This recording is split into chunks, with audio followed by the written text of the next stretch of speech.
there has been a call for us to understand exactly what goes into the finance bill, right? Remember, for all intents and purposes, it still is a bill. And it's still in the rigors of discussion. Who's going to say what? It's going to go up for debate very soon before the House. And it will take into consideration, or should take into consideration, all the submissions that folks would have made up until 5 p.m. yesterday. Yes. But Budget 2026, we're going to be looking at the Wananchi pressure points this morning. Dr. Stephen Gachie joins us, and he'll help us. Good morning, Dr. Good morning. How are you doing? I'm well. Keeping a bit cold. I thought it's age, but when I came in, I thought even the Gen Zs are still struggling with it. So I was happy to assure myself I can still kick the can downstairs. It's true. You can. It's been well. Good. It's been a weekend that, a week where everyone, the Premier League, Arsenal won, and everyone became an Arsenal fan, unfortunately, including the policymakers, who should be telling us what it is about the talent economy. I quickly went to the budget. Just being a curious Kenyan, to see what does it speak to the talent economy now that we know the importance of the global talent economy. And when everyone else was a national fan, so it is not commensurate with what we speak to policy and where we want maybe sports to be in Kenya. I thought it's a learned lesson, because I'm looking for stories of significant change to see. Now we have the stadium, we have everything else. What does that speak to the sports in the country and talent? Good questions, and perhaps some of those will come up in our conversation today, because we're looking at those pain points. Before we do that, Dennis, this week is in the Gambia. Yes, we are in the Gambia, the home of Kunta Kinte, many would say. But what exactly is Kunta Kinte? It is during the transatlantic trade, it was used as the traffic route that then took Africans from the continent into other jurisdictions as well. But the proverb that we do have this morning is, if you kick a donkey, you become a donkey. How would you interpret it? Well, I think I like keeping simple and not overthinking. When you kick a donkey, you become a donkey. It's actually, I think it's from people looking. For me, I would be speaking to the people looking at what you're doing, because sometimes you cannot hold a conversation with a donkey. So even if you kick it, probably it will keep quiet, move on, mourn and go. So the throwback, what bounce back to you, is actually what the donkey has done. So for the people looking, there's no difference. There's no difference. Well said. Indeed. Let's look at the finance bill. It's going to come before the House in a short while, and the debate on that is going to begin. One would assume that the different memoranda that have been submitted will be considered in the conversation, whether it buffers some of the factors that have been put, or whether it disagrees with some of them and then gives requisite reasoning to that. But all in all, it will come for debate, after which whatever will be dropped, whatever will be retained, whatever will be tweaked, and then it will become an act. But let's look at some of the things in the finance bill that we may not be aware of. And obviously, you're here, so you know a lot more of these. But just by way of introduction, some of the things that are being introduced. The cost of sugar is expected to rise if the National Assembly approves the Finance Bill 2026. It proposes to remove transport of sugarcane from factories from the category of zero-rated services and goods to VAT exempt. raw materials for processing animal feeds and drugs, as well as locally manufactured mobile phones, some motorcycles, electric bicycles, electric buses, solar and lithium ion batteries are also set to be removed from zero rated to tax exempt, potentially leading to price increases. Let's start from there, and then of course the other factors will come in, which you'll explain to us. A very basic thing, when we look at cane, feeds, medicine, phones, transport, from zero rated to tax exempt, VAT exempt, what does that mean? You know, when it comes to you're moved from zero rated to tax exempt, is to say you are liable to pay tax. It's only that you've been exempted. Okay? Zero rated is that you don't pay at all, even other ingredients you use within the process. Okay. You could be tax exempted, but the other ingredients that you're using to produce are taxed. Okay. Meaning the cost of production is going to be high. So the cost to the end user will be high because there is some elements within your processes which otherwise you are not paying a VAT or value-added tax, but now you are paying.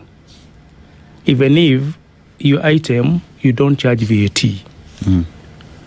Are we on that? Yes. So what means is that through the process, a lot of things changes because now you pay a VAT. You are not enjoying that which you are enjoying before.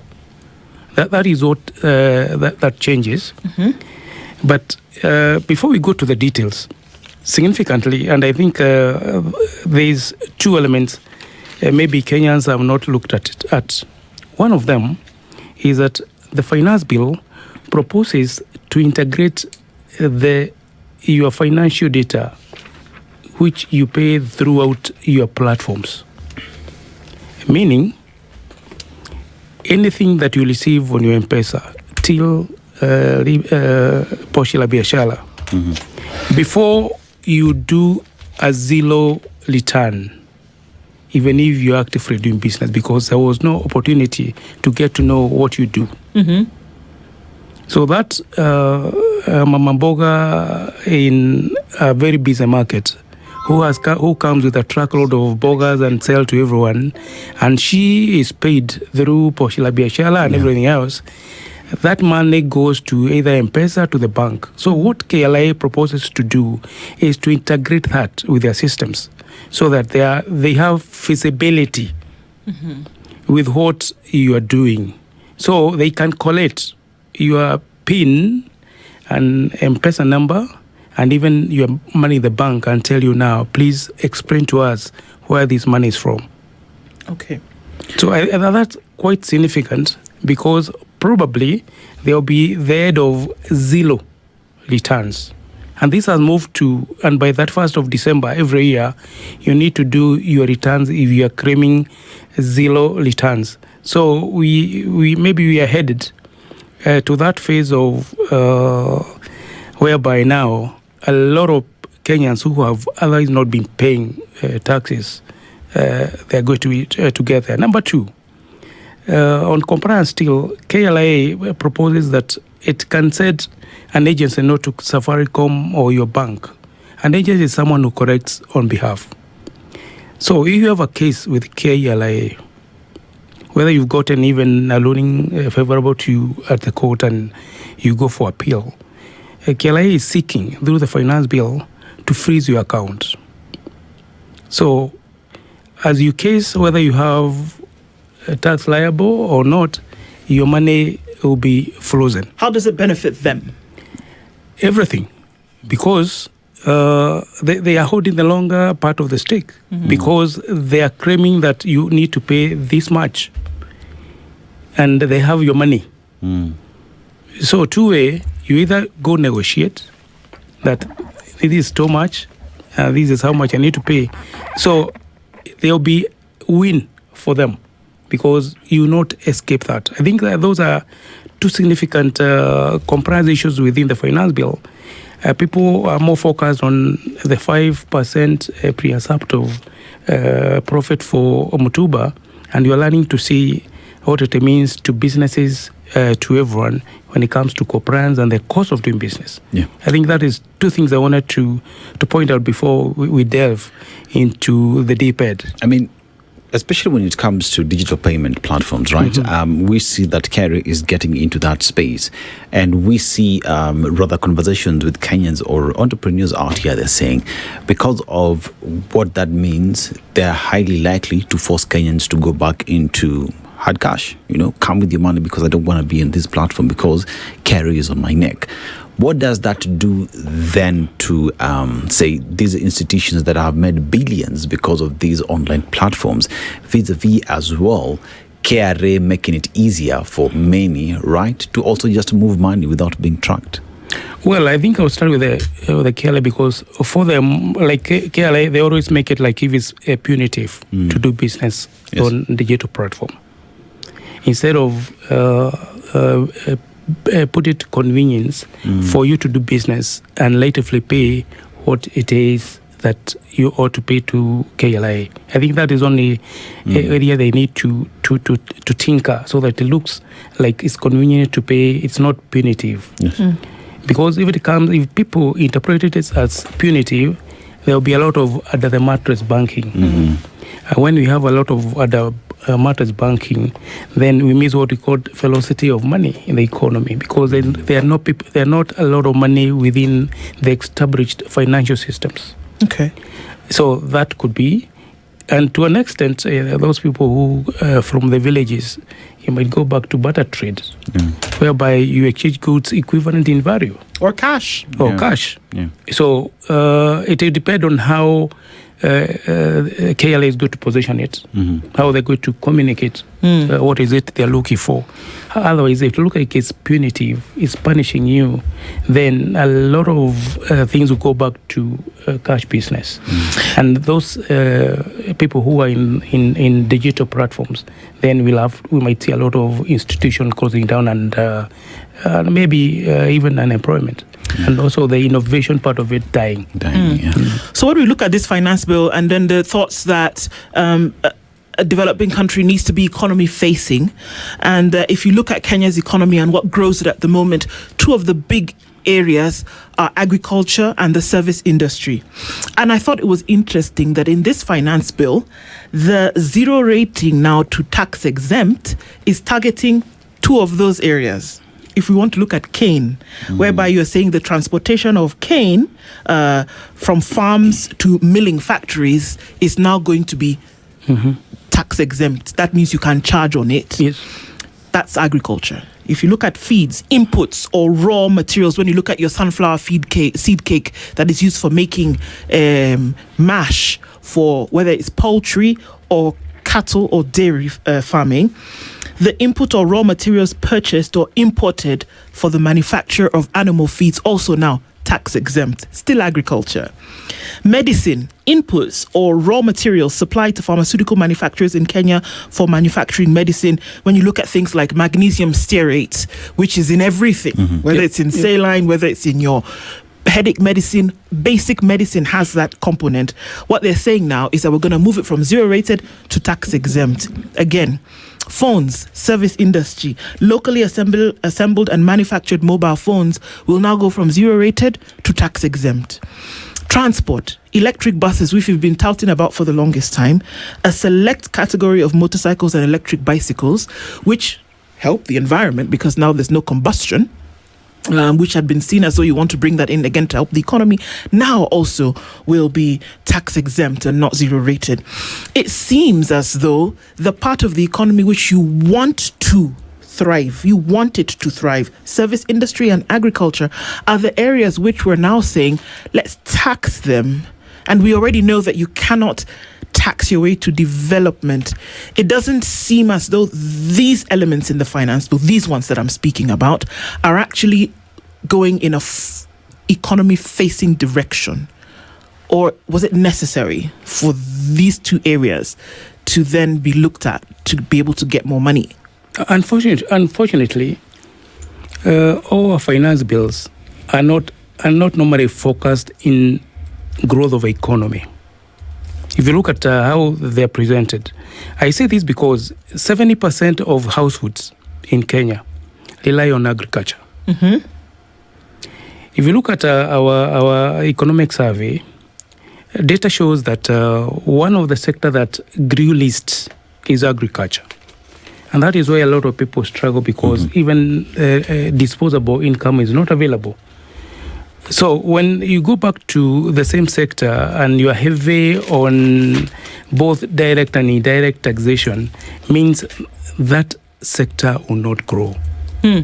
So we actually, the CS Treasury and Planning is shooting his both feet because you'd want the households to grow their earning, okay? But now, instead of putting those measures that will make that happen, then we go south. Number two, if you look at our industrialization, our manufacturing sector, also in terms of growth, when the manufacturing sector doesn't grow, means even agriculture is affected because there is aspect of value addition. And one of the sector that had difficulties in growth is manufacturing. And also, if you looked at loan defaults, in fact, manufacturing was way above the industry average of 15% of non-performing loans. Why? Because the sector is struggling. Number three, the other avenues where the country would get resources like carbon trading. Yeah. You know, that's a new trade where you get a lot of resources. However, if you look at now the new taxation regime on electric everything, Yeah. you know, we're looking for a quick gain to get the money than the long-term gain, where now the country can say, look, this is how much we're earning from the credit, trading. Yeah. So until when we are doing finance bill, we look at the economic aspect than revenue collection. I think that is what must change when looking, and even when we are budgeting. We should not necessarily be budgeting. We should not necessarily, when you're looking at the finance bill, is that we want to correct as much from the new innovation and all that. We need to look at the impact, the outcome in the long term. Because that's what we're saying now. No, if you have cane, because the folks who have to move cane from the farm to the processing mill, and there's going to be some added tax on that, what's going to happen is that your byproduct, which sugar, by the way, okay, so your sugar, which is used as a sweetener, becomes expensive. Industrial sugar, whatever, becomes expensive. So you who's going to buy it off the shelf, you're going to have to spend a little bit more for it. You who is a farmer, to buy feed, you will have to spend a little bit more for it. And then we who buy the meat or who buy the eggs, who buy the sugar, whatever, we have to pay a little bit more for it. Cosmetics, medicine, all of these things will have, especially for those that are locally manufactured, we're going to have to spend a little bit more for it. It may not seem like a lot, but if you're buying a painkiller, for example, that has been manufactured locally, and the item that goes into its manufacture is more expensive because of the tax, we're going to have to spend a little bit more on it. 5 shillings, 10 shillings, whatever the case may be. If I'm buying a phone that has been locally manufactured, I have to spend more to buy it. Transport, I mean, there's no telling what's going to happen. We are now in the e-commerce revolution where I can sit where I am and somebody can run around and do my things for me. Those bills will become more expensive. Is that not what we're talking about now? That the end user, at the end of all of these processes, where somebody's sitting in Treasury, crunching the numbers, we read a finance bill, the manufacturers or the farmers or whatever it is have to spend a little bit more money. The person at the end of the spectrum is the one who's going to bear the brunt of this process. And unfortunately, sometimes we do for Kenyans only, because once we make our industry be very uncompetitive, for example, where we always struggling and crying about sugar from Malawi. It's cheaper. It's cheaper. Is it any magic? No, because their taxation regime does not focus on collection of revenue, but the growth of the sector. And when the sector grows, you get more money. You understand? So when you make the farming, chicken and everything else, then you're saying our brothers and sisters in Uganda, you grow the economy, because that's where you're going to import. You know, we are growing the economy for Tanzania. You know, we're using our Kenya shilling to grow the neighbors, the economy. It's like you. After work, you have a kitchen garden, but you go and cultivate your neighbors' kitchen garden. Then after that, you buy from them. You know, so I think we must change how we do our budgeting, how we look at a financial bill, because we make a budget that we must give money to. Yeah. Doctor, you've said something that is very critical, and that is about all we want to do is to collect money. Yes. But one asks the question, with the current taxation regime that we see, will we even get that money? Because, hear me out, if we make things expensive at the end of it all, because if farmers spend more to produce, that means the end product will be expensive. That means Kenyans will have less even in their pockets to consume that product. That means the purchasing power of Kenyans will go down. You might not get the end result that you're looking for at the end of the day. Therefore, it is not in taxing more that you get more. It is in taxing appropriately that you get more. Correct me if I'm wrong. It is true. I keep saying here, there is no jurisdiction anywhere in the world which has grown organically through taxation. Zero. What the government must do is to create conducive environment for business consumption to thrive. And as you said, when you tax more, there's what we call consumption tax, VAT and others. People will not be able to consume, meaning you could be getting maybe taxes, revenue from this other side, but the other side, shillings, which is more sustainable. Yeah. So I think that is, I agree with you, that when you tax more, then people don't have even purchasing power to consume. So we need to, I think is the easier way to go about it. The government is lazy.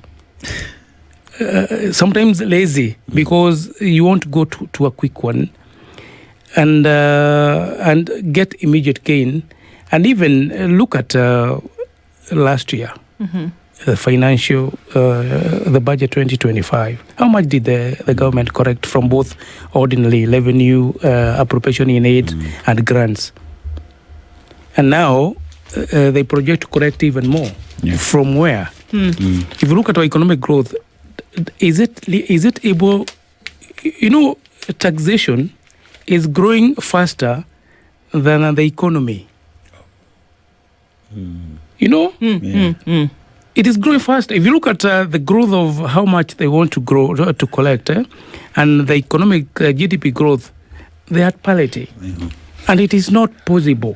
But you would imagine that patterns then play out, and that through that habit is formed.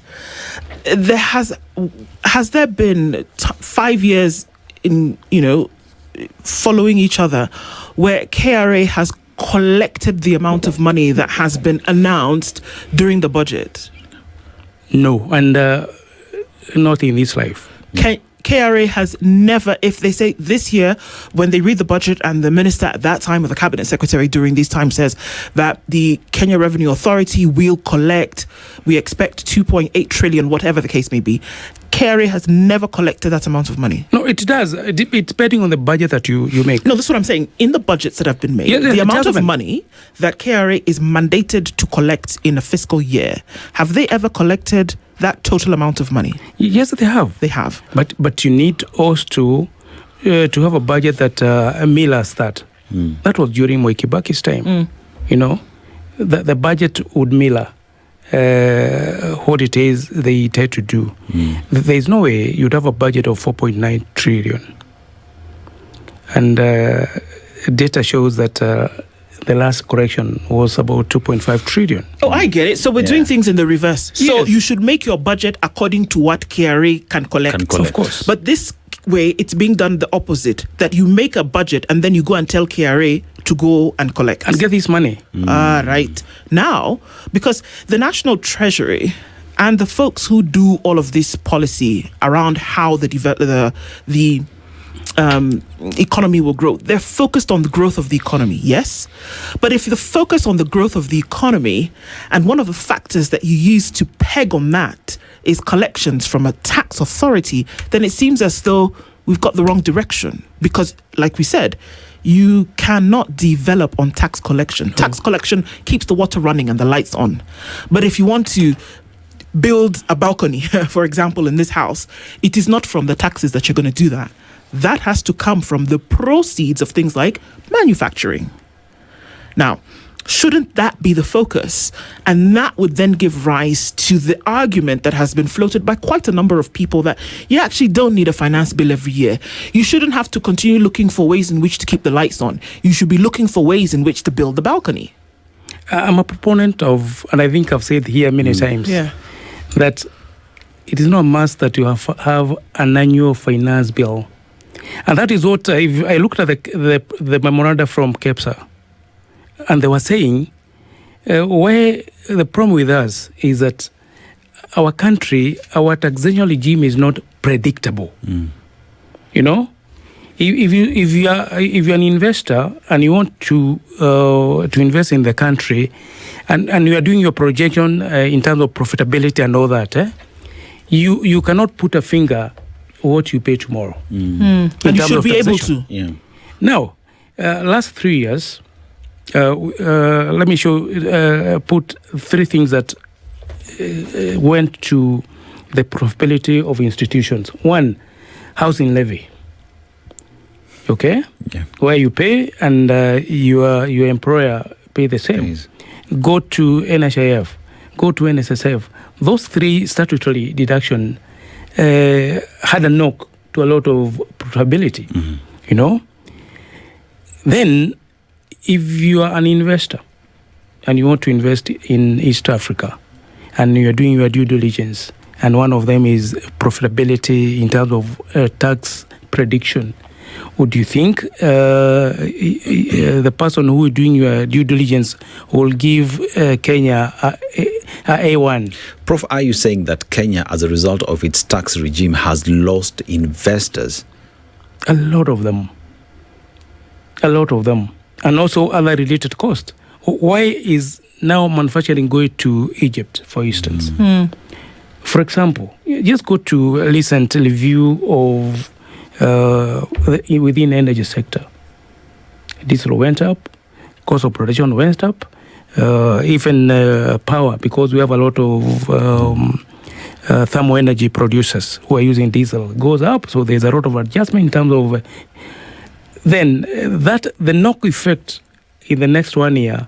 You'll see a lot of manufacturing and other related reporting quite a bit of loss in terms of profitability. If you put now maybe someone who was assembling electric bicycles and bikes in Kenya, solar and all that, and there is this proposal which was not there last year when they were doing their budgeting and projection for the next 10 years. You can see the reports back to the headquarters, wherever they come from, that we may propose to relocate to this other country, whereby now we just sell. The Kenya becomes, and we become a supermarket for many products. Now let's be selling just that product because there's no value. There's no competitiveness of producing in the country. So I think those are the issues that come with the and being unpredictable in terms of taxation regime, that it keeps changing. Rather than when we have 5 years, we know when you come to Kenya or any other country, for the next 5 years, these are going to be like this. We've seen the movement as well when it comes to mobile phone and purchasing of the same, as well as taxation that seemingly is to be added on internet and bundles. And one would look at the gig economy or the content creators that we have in the country today, and it is an industry that is seemingly doing very well. It's employing a lot of young people. But we see that at the point where you go to purchase a mobile phone, there is an additional 25% excess duty that you will have to pay upon that time when you're activating that phone. That is transferred to the buyer, right? We also see internet as well will be expensive for many. How does that affect a sector that, according to the demography of the country, are the majority who are unemployed, but that which then gives them employment has become very expensive because the digital economy runs on internet? You know, a phone is no longer for hello, how are you doing? It's an office. It is. So now, when there is a 25% excise duty on both accessories and it's made, it is not affordable. And the government is high on the talent and digital economy. Yeah. What was also shooting itself on the foot is that it promised to lay about 100,000 fiber. So it's going to tax itself. Becomes expensive to even lay the infrastructure, meaning then that demographic section of the community, it is almost excluded.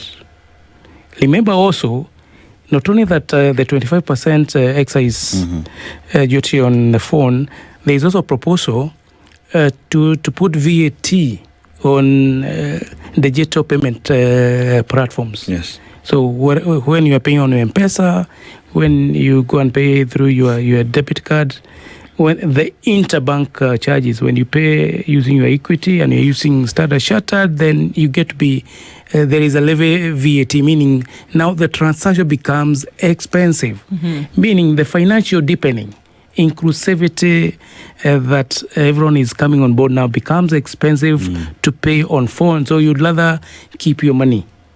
So all that combined, then it hits both the content creator, the talent and all that, and also consumption becomes less weak because it becomes punitive to pay. And also the convenience and also the innovation. People within the space who would want to innovate more within the payment platform becomes expensive for them. So I think that hits directly to Mwananchi because now, even to set something home now, you need to be looking at your M-Pesa balance to how much more do you have. So I think all those combined, those are pressure points for Mwananchi, or who we call or Wajiko that. The finance bill is being pushed like we are not adding extra taxes. I think that is what the CS Treasury is talking to. But you are. However, it's a lie. You know why? And I said here again, Finance Act are in perpetuity. So Finance Act 2025 is in force.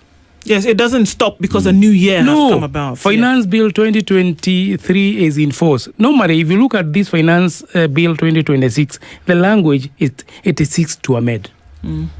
So it's amending what is already existing. Yeah. So all those kobo of taxes that Kenyans have been paying, they are still in force. And when the minister says that there is no extra taxes, the government, through no extra taxes, seeks to correct about 120 billion. From where? If they're not extra taxes, then what are they? Exactly. Okay.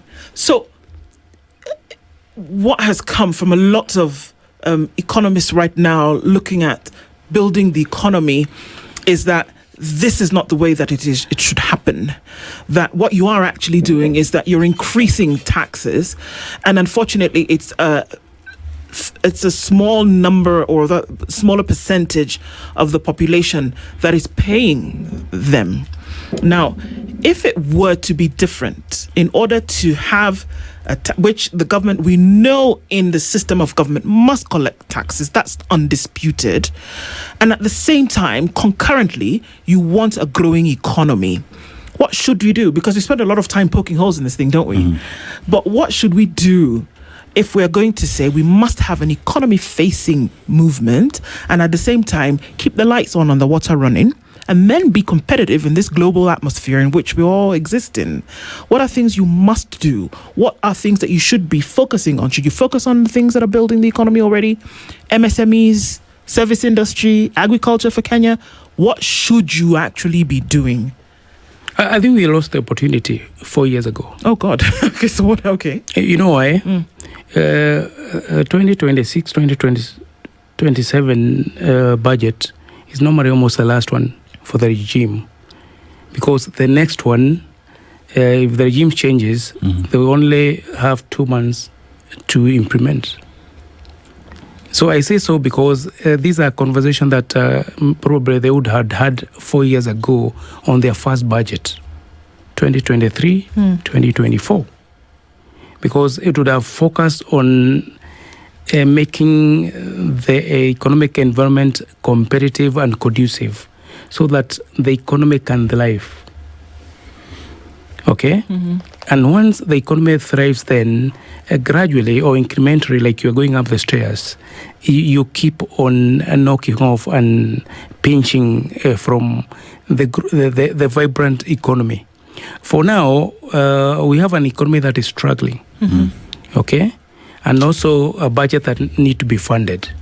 So there is very little leg room and headroom to even think, what is it they must do? So probably we lost the bus. The water has passed. The bus is gone. Until maybe if the regime gets back or a new regime comes, then they need to have 5 years to focus on the growth of economy through budgeting. And this is the thing. What grows today in Kenya? What grows the Kenyan economy that we've seen has happened before, that you're looking at all indicators? What grows the economy? Our economy is purely 70% agriculture driven, informal sector, so the small businesses. So if you have the right input, the correct protectionist policies, the correct budgetary allocation in terms of appropriation and all of this, then you would actually see the economy grow in agriculture. And manufacturing. You would see that if you did these things, you would see the economy grow. It's been proven before. Definitely. So why not do that? As I said, because we do a finance bill to collect revenue. We are so much focused on what we call developments in terms of infrastructure. So a major highway is not going to grow the economy? It would if the model is right. You know? For example, if we give a contractor to do a major highway from here to Mombasa, and 70% of the income from the project is exported back to their mother country, there will be no the ripple effect. And that's what happened with the railway, SGR. Show me anything significant apart from death along the railway that grew out of SGR. Point one. Yeah. People going to Mombasa. No, I'm saying something that have a ripple effect that on the economy. On the economy. Yeah. Show me one. Very little, because the model was sometimes long. So this is what I mean. Point us in a direction of what a model would look like that would make sense. Because here is saying that, for example, the money that was used on the SGR was budgeted, okay, at some point, right? But you're saying that if you're budgeting this kind of money for something that is not growing the economy, then it's a loss, right? The SGR, loss-making, many would say. But what would it look like as a model then that worked, then for you to say, yes, look, where you got money from, this is where you put it, and it is actually working? If I was the one doing SGR, I would have like 3 or 4 dams along that area, so that we are producing and we are exporting with something out of the country. The SGR will bring you to Nairobi, will bring stuff to Naivasha, but when it's going back, it's full of air. Yeah. I mean, Okay, so it's not carrying anything. It's not, there's no commerce. Doc, that is then the question that has been here, especially when it talks about protection policies and what other governments have done to protect their industries until they grow before they're able to open up to the rest of the world. We talk about our coffees, our teas, we talk about our peanuts, we talk about our avocados, we talk about our sweet potatoes, cane, everything, right? We are exporting a lot of raw materials. Everybody will use our avocados to get avocado oil. They would use our potatoes to make crisps and everything that is nice. They will use our coffee beans, our coffee berries to make the end product. If Kenya built that railway with the intention of adding value in all these products that we have, and we therefore use that to ferry it to the port and to the rest of the world, would it make sense then to see that that railway makes sense, especially for the purpose with which it was constructed? But what comes first? And I keep asking, we used to have Moses Kuria. Yes. When he was a CS trade. BZs, yeah. He did a lot of integration centers and all that. Yeah. To integrate what? Because I think sometimes we think development is brick and mortar. We saw a lot of groundbreaking for Moses Kuria's stuff. Yeah. To add value, what? Because the upstream is empty. Yes. When you want to do an industrial park in Murang'a. Okay. To do what with it? Now we've done the building. We are the middle. We are not even downstream where we do the processing. So what is in our farms? So where do you start? For example, there was this story that in 7 years that the country imports about 300 billion worth of edible oils, right? Yes. And we were told that the whole of Western Belt produces palm oil. Yes. And the government is good to do that. But we forget that for palm oil to mature, it takes 7 years. So even if today we planted one single, we need 7 years. And that's why I said we have lost 4 years. Because we would be harvesting in the next 3 years. 3 years. So we save our country 350 billion import. We talked about BT cotton. Again, the whole of the region can grow like Kipi and all that. Where is it? So that we can grow our textile. Like I said, we lost 4 years ago when we had the manifesto for KK government.